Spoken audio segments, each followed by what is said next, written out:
কোন ভাই প্রশ্ন করবেন? হিন্দুস্তান টাইমসে 3 দিন আগে একটা খবর এসেছিল, সেখানে বর্ণপ্রথা আর জাতিভেদের পক্ষে বলা হয়েছিল, আর কারণটা বলা হয়েছিল যে কেন বিভিন্ন মানুষ পিছিয়ে আছে। আর মনুস্মৃতি থেকে কিছু উদ্ধৃতি দেওয়া হয়েছিল যে ব্রাহ্মণরা এসেছে মাথা বা মুখ থেকে, আর নিচু জাতের মানুষেরা এসেছে পা থেকে। আমি আসলে জানতে চাচ্ছি যে এই মনুস্মৃতির অবস্থান হিন্দু ধর্মগ্রন্থের মধ্যে, এর অবস্থানটা কোথায়, আর এই কথা কি অন্য হিন্দু ধর্মগ্রন্থে আছে, যেমন ঋগ্বেদ অথবা এমন উঁচু স্তরের কোন গ্রন্থ? ভাই, আপনি প্রশ্ন করলেন যে আপনি কিছুদিন আগে হিন্দুস্তান টাইমসে পড়েছেন, সেখানে বলা হয়েছে মানুষের মধ্যে জাতিভেদের কারণটা কি। মনুস্মৃতির কথা যে ঈশ্বরের মাথা থেকে, স্রষ্টার মাথা থেকে সৃষ্টি হয়েছে ব্রাহ্মণরা, আর ক্ষত্রিয়রা এসেছে বুক থেকে, বৈশ্যরা এসেছে স্রষ্টার পাকস্থলী থেকে আর উরু থেকে, আর শূদ্ররা এসেছে স্রষ্টার পায়ের তলার ময়লা থেকে। ভাই প্রশ্ন করলেন হিন্দু ধর্মগ্রন্থের ভেতরে মনুস্মৃতির অবস্থান কোথায়, আর অন্য গ্রন্থে এই কথাটা আছে কিনা। মনুস্মৃতি হিন্দুদের ধর্মগ্রন্থ দুই প্রকার, শ্রুতি আর স্মৃতি। শ্রুতিগুলোকে বলা হয় মহান ঈশ্বরের বাণী, এখানে দেখবেন বেদ আর উপনিষদ। স্মৃতি হলো যেগুলো মানুষ লিখেছেন, এখানে আপনারা পাবেন মহাভারত, রামায়ণ, অন্যান্য পুরাণা, এখানে মনুস্মৃতিও পাবেন। তারা এটাকে বলে ধর্মশাস্ত্র। এখানে আছে যে কোনো একজন মানুষের এককভাবে জীবনযাপন কিভাবে করা উচিত, সামাজিকভাবে কিভাবে চলা উচিত। তবে শ্রুতির তুলনায় এগুলোর গুরুত্ব কিছুটা কম। আর ধর্মশাস্ত্রগুলোর মধ্যে মনুস্মৃতিকে ধরা হয় নিচু সারির শাস্ত্র। এখন এই কথাগুলো যে মহান স্রষ্টার মাথা বা মুখ থেকে সৃষ্টি হয়েছে ব্রাহ্মণ আর পা থেকে শূদ্ররা, এটাকে অন্য কোথাও আছে? হ্যাঁ, অন্য হিন্দু ধর্মগ্রন্থ আছে, বেদেও আছে। এই কথাটা বেদেও আছে, যেটা সর্বোচ্চ ধর্মগ্রন্থ। বেদে আছে, ঠিক না ভুল সেটা পরের কথা, তবে কথাটা বেদে বলা আছে যে মহান স্রষ্টার মুখ থেকে সৃষ্টি হয়েছে ব্রাহ্মণ আর পা থেকে সৃষ্টি হয়েছে শূদ্র। এই বর্ণপ্রথা এটা অন্যান্য ধর্মগ্রন্থ আছে, সর্বোচ্চ ধর্মগ্রন্থেও, সেটা হচ্ছে বেদ। অনেক সংস্কারপন্থী আমার লেকচার শুনবেন, similarities between Islam and Hinduism, তারা এই প্রথাটাকে মানে না, যে বর্ণপ্রথা থাকা উচিত না। বিস্তারিত জানতে আমার ভিডিও ক্যাসেট দেখেন, similarities between Islam and Hinduism. আশা করি উত্তরটা পেয়েছেন। কোন ভাইকে প্রশ্ন করবেন? আসসালামু আলাইকুম। ওয়ালাইকুম আসসালাম রহমতুল্লাহ। স্কুলে বা কলেজে ভর্তির জন্য ডোনেশন দেয়া এর অনুমতি আছে? ভাই, আপনি প্রশ্ন করলেন যে স্কুল বা কলেজে ভর্তির জন্য ডোনেশন দেওয়ার অনুমতি আছে কিনা, ইসলামিক নিয়মে অনুমতি আছে কিনা। দেখেন, এই ডোনেশনটা যদি স্কুলের উন্নতির কাজে লাগানো হয়, যেখানে স্কুল কর্তৃপক্ষ আপনাকে একটা রসিদ দেবে, আমার মতে সেটা হারাম না।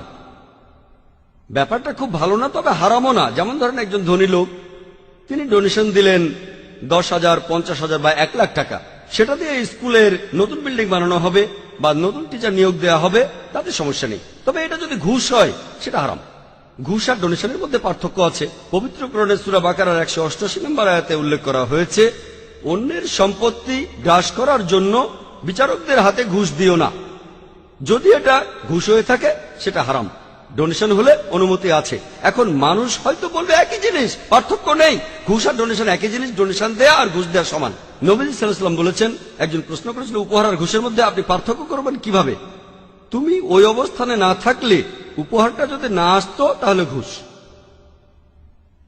এখন আমরা অনেকে ডোনেশন দেই মেডিকেল কলেজে অথবা ইঞ্জিনিয়ারিং কলেজে অথবা কোনো স্কুলে।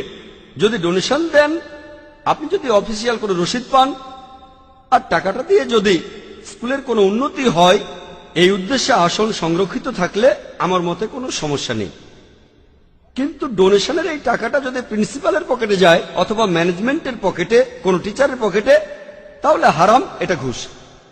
আপনি বেশিরভাগ ক্ষেত্রে দেখবেন যে ডোনেশনটা দেবেন সেটা কারো পকেটে চলে যাবে, রসিদ দিতে পারে বা নকল রসিদও দিতে পারে, এটাও ঠিক না।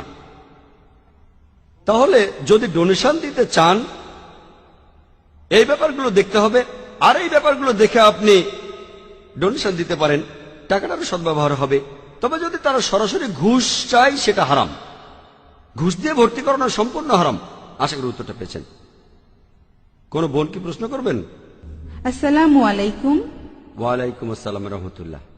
আমি জানতে চাচ্ছিলাম যে নবীজি সাল্লাল্লাহু আলাইহি ওয়াসাল্লামের সময়ে আজিল আর মুতাহ এই দুইটার অনুমতি ছিল, এ ব্যাপারে কিছুটা বিস্তারিত বলবেন?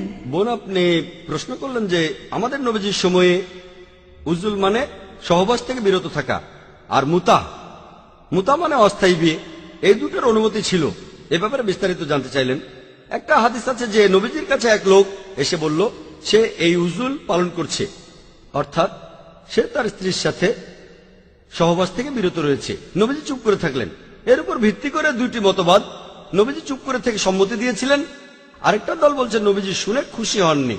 এই সম্পর্কে মতবাদ এই দুটো, তাই এটার অনুমতি আছে না নেই সেটা বিতর্কের ব্যাপার। তবে ফ্যামিলি প্ল্যানিং এর কথা যদি বলেন, আমার ভিডিও ক্যাসেট দেখতে পারেন, কোরআন এন্ড মডার্ন সায়েন্স সামঞ্জস্যপূর্ণ না পরস্পর বিরোধী।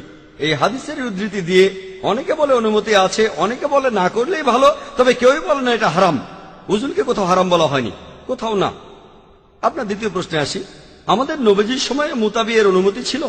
হ্যাঁ, নবুয়ত পাওয়ার প্রথম দিকে, মুহাম্মদ সাল্লাল্লাহু আলাইহি ওয়াসাল্লাম নবুয়ত পাওয়ার প্রথম দিকে মদও নিষিদ্ধ ছিল না। নবুয়তের প্রথম দিকে নবীজি মদও বারণ করেননি। যদি আমাকে বলেন যে একবার কিছু সাহাবা নবীজির সামনে মদ খেয়েছিলেন, নবীজি কিছু বলেননি, এটা হতে পারে। এটা হয়েছে নবুয়তের প্রথম দিকে। পরবর্তীতে কোরআনের আয়াতে মদকে নিষিদ্ধ করা হলো। তারপরে যখনই কেউ নবীজির সামনে মদ খেয়েছে, নবীজি তখনই তাকে বারণ করেছেন। যখনই নবীজি ভুল কিছু দেখেছেন, অবশ্যই বারণ করেছেন, সেটা হারাম। সেভাবে দেখবেন যে মুতা আরব দেশে তখন এই রীতি ছিল, আরব দেশে এটা কমন ছিল। প্রথমে ব্যভিচার নিষিদ্ধ হলো, ধাপে ধাপে এসেছে যে কোনটা নিষিদ্ধ। আর সপ্তম হিজরিতে তাবুকের যুদ্ধের সময় আর নবীজি মুহাম্মদ সাল্লাল্লাহু আলাইহি ওয়াসাল্লাম এর কয়েক বছর পরেই মারা যান। তিনি এটাকে নিষিদ্ধ করেছিলেন। যখন নিষিদ্ধ করেছিলেন, সেখানে যে সাহাবাগণ ছিলেন তারা ভালোভাবে জানতেন। তাদের মধ্যে ছিলেন হযরত ওমর রাদিয়াল্লাহু আনহু। মুহাম্মদ সাল্লাল্লাহু আলাইহি ওয়াসাল্লাম নবুয়ত পাওয়ার প্রথম দিকে মদও নিষিদ্ধ ছিল না। নবুয়তের প্রথম দিকে নবীজি মদও বারণ করেননি। যদি আমাকে বলেন যে একবার কিছু সাহাবা নবীজির সামনে মদ খেয়েছিলেন, নবীজি কিছু বলেননি, এটা হতে পারে। এটা হয়েছে নবুয়তের প্রথম দিকে। পরবর্তীতে কোরআনের আয়াতে মদকে নিষিদ্ধ করা হলো। তারপরে যখনই কেউ নবীজির সামনে মদ খেয়েছে, নবীজি তখনই তাকে বারণ করেছেন। যখনই নবীজি ভুল কিছু দেখেছেন, অবশ্যই বারণ করেছেন, সেটা হারাম। সেভাবে দেখবেন যে মুতা আরব দেশে তখন এই রীতি ছিল, আরব দেশে এটা কমন ছিল। প্রথমে ব্যভিচার নিষিদ্ধ হলো, ধাপে ধাপে এসেছে যে কোনটা নিষিদ্ধ। আর সপ্তম হিজরিতে তাবুকের যুদ্ধের সময় আর নবীজি মুহাম্মদ সাল্লাল্লাহু আলাইহি ওয়াসাল্লাম এর কয়েক বছর পরেই মারা যান। তিনি এটাকে নিষিদ্ধ করেছিলেন। যখন নিষিদ্ধ করেছিলেন, সেখানে যে সাহাবাগণ ছিলেন তারা ভালোভাবে জানতেন। তাদের মধ্যে ছিলেন হযরত ওমর রাদিয়াল্লাহু আনহু। আর সেজন্যই পরবর্তীতে তারা যখন ফিরে আসলেন, নবীজিও তখন মারা গেছেন। মানুষজন এটা জানতো না, তবে কিছু সাহাবা এ ব্যাপারে জানতেন। ওমর রাদিয়াল্লাহু আনহু এটা জানতেন।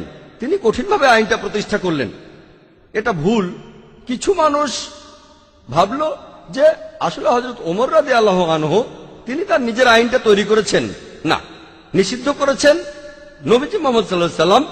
তবে তিনি তাবুকের যুদ্ধে যাওয়ার আগে নিষিদ্ধ করেছিলেন। সব সাহাবী সেখানে ছিলেন না, মাত্র কয়েকজন ছিলেন। তাদের মধ্যে ছিলেন ওমর রাদিয়াল্লাহু আনহু। নবীজি মারা যাওয়ার পরে যেহেতু জানতেন এটা নিষিদ্ধ, তাই কঠোরভাবে নিষিদ্ধ করেন। আর আমাদের নবীজির সময়ে মুতা মানে অস্থায়ী বিয়ে। তার মানে বিয়ে করলেন কোন মহিলাকে একটা নির্দিষ্ট সময়ের জন্য, হয়তো এক রাত বা এক সপ্তাহ বা এক মাস। এটা ইসলামে হারাম। ইসলামে পরিষ্কারভাবে বলা হয়েছে নিকাহ পবিত্র বন্ধন। বিয়ে করে আপনি ভাববেন যে স্ত্রীর সঙ্গে থাকবেন সারা জীবন। যদি কখনো সমস্যা হয় তাহলে বিয়েটা ভাঙতে পারেন, তালাক বা বিবাহ বিচ্ছেদের মতো ব্যাপার হতে পারে। মুতার ক্ষেত্রে এমনটা না। আপনি বিয়ে করেছেন একটা নির্দিষ্ট সময়ের জন্য, এটা হারাম ইসলামে। এটা আসলে পতিতাবৃত্তিকে স্বীকৃতি দেয়া। ইসলাম ধর্মে পতিতাবৃত্তির কোনো স্থান নেই, এটা হারাম। বিয়ে করে কোনো সমস্যা হলে হতে পারে 10 বছর, 10 মাস বা 1 মাস বা 1 সপ্তাহ পরে তালাক হতে পারে। কোরআনে অনুমতি আছে, তালাক দেওয়ার অনুমতি আছে। তবে আগে থেকেই জানছেন যে আমি এখানে থাকবো এতদিন বা এত সপ্তাহ, ইসলামে এটা হারাম, এর কোনো অনুমতি নেই। আশা করি উত্তরটা পেয়েছেন।